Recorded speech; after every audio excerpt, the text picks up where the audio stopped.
Party സമ്മേളനം ചർച്ച ചെയ്ത കാര്യങ്ങളെക്കുറിച്ച് ഇവിടെ വികാരി സാഹിബ് സൂചിപ്പിച്ച് കഴിഞ്ഞിട്ടുണ്ട്. അതിലാണ് ഞങ്ങൾ ഏറ്റവും പ്രധാനമായി ഫോക്കസ് ചെയ്യുന്നത്. വയനാടിൻ്റെ വിവിധങ്ങളായ വിഷയങ്ങളുണ്ട്. ആ വിഷയങ്ങളിൽ ബഹുജനങ്ങളെ ആകെ അണിനിരത്തിക്കൊണ്ടുള്ള വലിയ ഇടപെടലുകളും പ്രക്ഷോഭങ്ങൾ ഏറ്റെടുക്കേണ്ടത് പ്രക്ഷോഭങ്ങളും ഏറ്റെടുത്ത് മുന്നോട്ട് പോകാനാണ് പാർട്ടി ജില്ലാ സമ്മേളനം തീരുമാനിച്ചിട്ടുള്ളത്.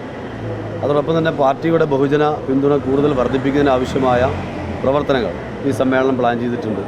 അതിനാവശ്യമായ ഒരു കമ്മിറ്റി എല്ലാ വിഭാഗത്തിലുള്ള ആളുകൾ, അതായത് വനിതകളുടെ എണ്ണം, യുവജനങ്ങളുടെ എണ്ണം എല്ലാം വർദ്ധിച്ചുകൊണ്ടുള്ള ഒരു കമ്മിറ്റിയും നിലവിൽ വന്നിട്ടുണ്ട്.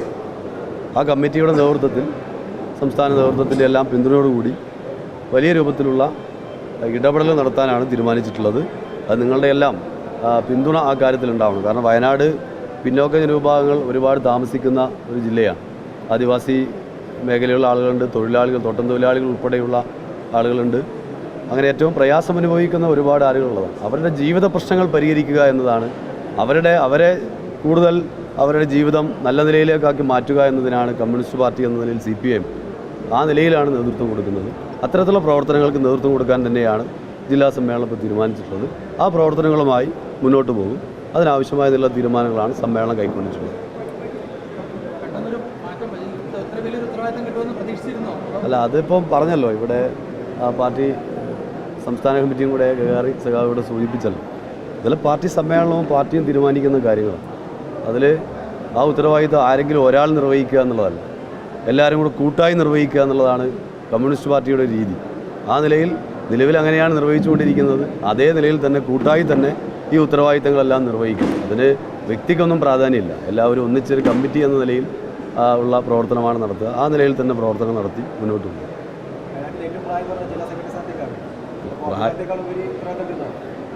ക്ലിയർ ആയില്ല.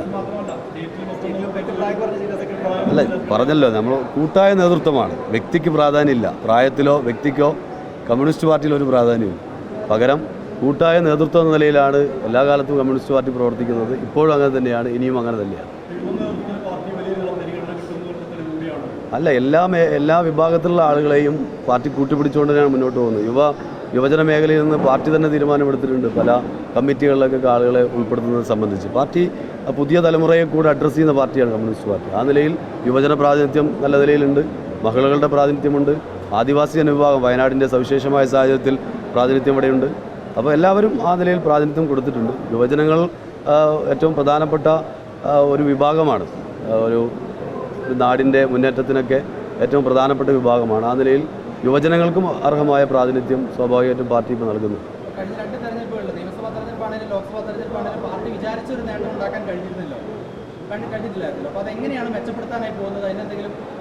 ഇല്ല, പാർലമെൻറ്റ് തെരഞ്ഞെടുപ്പിൻ്റെ രാഷ്ട്രീയം എന്ന് പറയുന്നത് വേറെ തന്നെയാണ്, നമുക്കെല്ലാവർക്കും അറിയുന്നതാണ്. പാർലമെൻറ്റ് തെരഞ്ഞെടുപ്പിൻ്റെ ഒരു സാഹചര്യം അല്ല മറ്റ് പല തെരഞ്ഞെടുപ്പുകളും ഉണ്ടായിട്ടുള്ളത്. വയനാട് ജില്ലയെ സംബന്ധിച്ചിടത്തോളം വലിയ മുന്നേറ്റം നമുക്ക് പഞ്ചായത്ത് തെരഞ്ഞെടുപ്പിലൊക്കെ, ജില്ലാ പഞ്ചായത്ത് തെരഞ്ഞെടുപ്പിൽ 8 LDFും 8 UDF എന്ന നിലയിലേക്ക് മാറിയിട്ടുണ്ട്. അങ്ങനെ മാറിയത് വയനാടിൻ്റെ ചരിത്രത്തിൽ ആദ്യമായിട്ടാണ് അത്രയും വലിയ രൂപത്തിലുള്ള മുന്നേറ്റം ഉണ്ടായത്. അപ്പോൾ സമീപകാലത്ത് വലിയ മുന്നേറ്റം രാഷ്ട്രീയമായി തന്നെ ഇടതുപക്ഷത്തിന്, പ്രത്യേകിച്ച് CPMന് വയനാട് ജില്ലയിൽ ഉണ്ടായിട്ടുണ്ട്. പാർലമെൻറ്റ് തെരഞ്ഞെടുപ്പിലെ റിസൾട്ട് അടിസ്ഥാനപ്പെടുത്തിക്കൊണ്ട് മുന്നേറ്റത്തെ ഒന്നും വിലയിരുത്താൻ വേണ്ടി കഴിയില്ല. കൂടുതൽ ബഹുജനങ്ങളെ പാർട്ടിയുടെ ഭാഗമായി ചേർക്കേണ്ടതുണ്ട്, ഇടതുപക്ഷത്തിൻ്റെ ഭാഗമായി ചേർക്കേണ്ടതുണ്ട്. അതിനാവശ്യമായ പ്രവർത്തനങ്ങളെ സംബന്ധിച്ചും ജില്ലാ സമ്മേളനം വളരെ കൃത്യമായി ആസൂത്രണം ചെയ്തിട്ടുണ്ട്.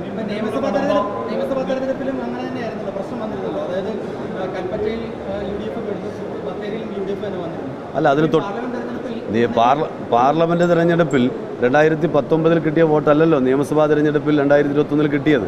ഒരു സീറ്റ് മാനന്തവാടിയിൽ വീണ്ടും നിലനിർത്തുന്ന സാഹചര്യം ഉണ്ടായി. ചെറിയ വോട്ടുകൾക്കാണ് കൽപ്പറ്റയിൽ പരാജയപ്പെട്ടത്. വോട്ടിൻ്റെ കാര്യത്തിലൊക്കെ 2019 പാർലമെൻറ്റ് തെരഞ്ഞെടുപ്പിനേക്കാൾ വലിയ മുന്നേറ്റമാണ് 2021 നിയമസഭാ തെരഞ്ഞെടുപ്പിൽ ഉണ്ടായിട്ടുള്ളത്. അതുകൊണ്ട് പാർലമെൻറ്റ് തെരഞ്ഞെടുപ്പിൻ്റെ രാഷ്ട്രീയം നമുക്കിവിടെ അറിയാലോ. വലിയ രൂപത്തിലുള്ള പണമൊഴുക്കുന്ന സാഹചര്യമുണ്ട്. അതുപോലെ തന്നെ എല്ലാ വർഗീയ കക്ഷികളെ ഉൾപ്പെടെ കൂട്ടുപിടിക്കുന്ന നിലപാട് UDFൻ്റെ ഭാഗമായി സ്വീകരിച്ചിട്ടുണ്ട്. ഇതൊക്കെ നമുക്കറിയാവുന്ന കാര്യമാണ്. അപ്പോൾ അത്തരത്തിലുള്ള ഒരു രാഷ്ട്രീയ സാഹചര്യമല്ല ഇനി വരാനിരിക്കുന്ന തെരഞ്ഞെടുപ്പുകൾ വരുന്നത്. അതെ, തീർച്ചയായിട്ടും തദ്ദേശ സ്വയംഭരണ തെരഞ്ഞെടുപ്പിൽ വലിയ മുന്നേറ്റം പാർട്ടിക്കുണ്ടാവും. കാരണം അടിസ്ഥാന ജനവിഭാഗത്തിൻ്റെ പ്രശ്നങ്ങളിൽ ഇടപെടുന്നത് കമ്മ്യൂണിസ്റ്റ് പാർട്ടിയാണ്, ഇടതുപക്ഷമാണ്. കേരളത്തിലെ ഗവൺമെൻറ് ആ നിലയിൽ ഒരുപാട് പ്രവർത്തനങ്ങൾ വയനാടിന് വേണ്ടിയും കേരളത്തിന് വേണ്ടിയും ചെയ്തുകൊണ്ടിരിക്കുന്നുണ്ട്. സ്വാഭാവികമായിട്ടും ഏറ്റവും ജീവിത പ്രശ്നങ്ങൾ ചർച്ച ചെയ്യുന്ന രൂപത്തിൽ പ്രാദേശികമായ വിഷയങ്ങളെല്ലാം വരുന്ന രൂപത്തിൽ വരുന്ന തെരഞ്ഞെടുപ്പാണ് തദ്ദേശ സ്വയംഭരണ തെരഞ്ഞെടുപ്പ്.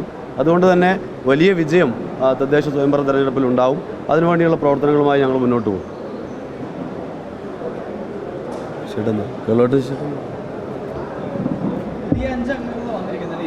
അതെ അതെ 27 അംഗ ജില്ലാ കമ്മിറ്റിയാണ്. പുതുതായി നമുക്ക് 5 പേര് വന്നിട്ടുണ്ട്.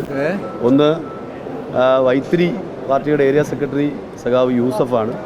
മറ്റൊന്ന് മീനങ്ങാടി പാർട്ടി ഏരിയ സെക്രട്ടറി കുഞ്ഞുമോളാണ്. മറ്റൊന്ന് CITUവിൻ്റെ എല്ലാം നേതൃത്വത്തിലുള്ള ബത്തേരിയിൽ നിന്നുള്ള സഖാവ് PK രാമചന്ദ്രനാണ്. മറ്റൊരാൾ CITUവിൻ്റെയൊക്കെ നേതൃത്വത്തിലുള്ള മാനന്തവാടി എന്നുള്ള സഖാവ് DK പുഷ്പനാണ്. കോട്ടത്തറ ഏരിയയിൽ നിന്നും KSKTU പ്രവർത്തനങ്ങൾക്ക് നേതൃത്വം കൊടുക്കുന്ന പഞ്ചായത്ത് പ്രസിഡന്റും വൈസ് പ്രസിഡന്റിനൊക്കെ നേരത്തെ പ്രസിഡൻ്റായിരുന്നു, ഇപ്പോൾ വൈസ് പ്രസിഡൻ്റാണ് PM നാസറാണ്. അപ്പോൾ ഈ 5 പേരാണ് വന്നിട്ടുള്ളത്.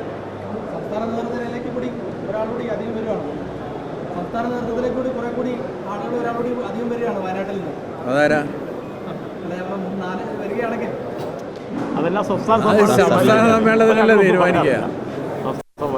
അതൊക്കെ നമ്മളെ സമ്മേളനങ്ങളിലല്ലേ തീരുമാനിക്കുക. അപ്പോൾ നിങ്ങളെല്ലാവരുടെയും ഈ വയനാടിൻ്റെ വിഷയങ്ങളിലുള്ള പ്രവർത്തനങ്ങൾ എല്ലാവരുടെയും പിന്തുണ ഉണ്ടാവണം. അതാണ് അഭ്യർത്ഥിക്കാനുള്ളത്.